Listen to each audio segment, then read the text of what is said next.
საქართველომ 2025 წელი თითქმის 26 მილიარდიანი საგარეო სავაჭრო ბრუნვით დაასრულა. Საქსტატის მონაცემებით მაჩვენებელი 2024 წელთან შედარებით 10%-ზე მეტად არის გაზრდილი. გაზრდილია როგორც ექსპორტი, ასევე იმპორტი. ექსპორტმა გასულ წელს 7 მილიარდ დოლარს გადააჭარბა, იმპორტმა კი 18 მილიარდ ნახევარ დოლარს მიაღწია. კვლავ მაღალია უარყოფითი სავაჭრო ბალანსი და ის 11 მილიარდ 200 მილიონ დოლარს აღწევს.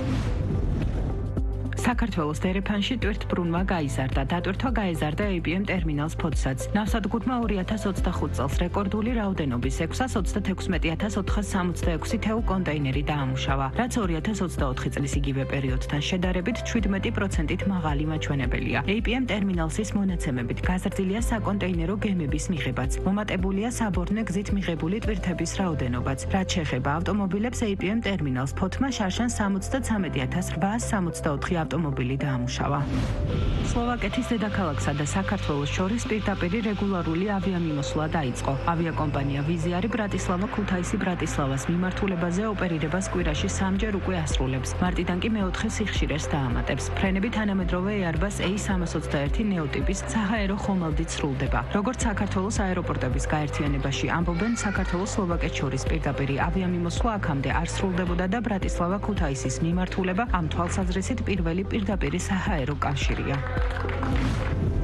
ელექტრონული კომერციის ადგილობრივ კომპანიებს დიდ საერთაშორისო პლატფორმებთან გამკლავება უჭირთ და ამის გამო ბევრ მცირე და საშუალო ონლაინ მაღაზიას პრობლემა ექმნება. ელექტრონული კომერციის ასოციაციაში ბიზნესის განვითარებისთვის ბაზარზე სამართლიანი პირობებისა და თამაშის წესების შემოღებას ითხოვენ. მათ შორის საქმე ეხება დაბეგვრის რეჟიმის თანაბარი პირობების დაწესებას ადგილობრივი და უცხოური კომპანიებისთვის.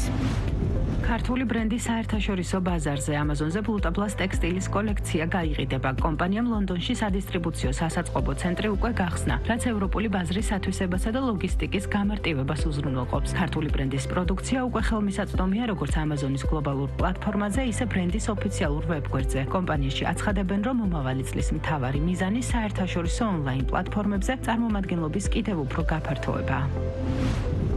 Google-მა და ჩატბოტების მწარმოებელმა Character AI-იმ შეთანხმებით დაასრულეს სასამართლო დავა, რომელიც AI პროდუქტის გამოყენებასა და არასრულწლოვან მომხმარებლებთან დაკავშირებულ რისკებს შეეხებოდა. ეს შემთხვევა ტექნოლოგიური სექტორისთვის მკაფიო სიგნალია, ძირითადი გამოწვევები უკავშირდება ასაკობრივი კონტროლის მექანიზმებს, კონტენტის მონიტორინგს და უსაფრთხოების პრევენციულ სისტემებს. სწორედ ამ მიმართულებით ელოდა ბაზარი ცვლილებებს, უფრო მკაცრ რეგულაციებს, მომხმარებლის დაცვის დამატებით ინსტრუმენტებსა და პროდუქტის დიზაინის გადახედვას. ანალიტიკოსების თქმით, ეს პროცესები AI კომპანიებისთვის ხარჯების ზრდას ნიშნავს, თუმცა გრძელვადიან პერსპექტივაში ინდუსტრიის სტაბილურობისა და ნდობის შენარჩუნებისთვის გარდაუვალია.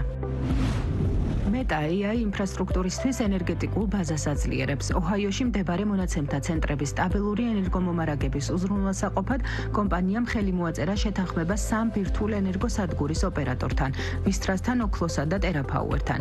ახალი კონტრაქტები მოიცავს 20 წლიან ენერგომომარაგებას არსებული სადგურებიდან და ინვესტიციებს ახალ პროექტებში, რაც უზრუნველყოფს უწყვეტ სტაბილურ ელექტროენერგიას AI-ის მზარდი მოთხოვნის პირობებში.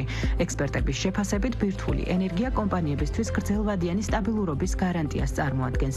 Meta ამ ნაბიჯით პოზიციონირდება როგორც ერთ-ერთი ყველაზე მნიშვნელოვანი კომერციული მომხმარებელი ბირთვულ ენერგეტიკაში, რაც ამყარებს ტექნოლოგიურ ლიდერობას და რისკების ეფექტურ მართვას.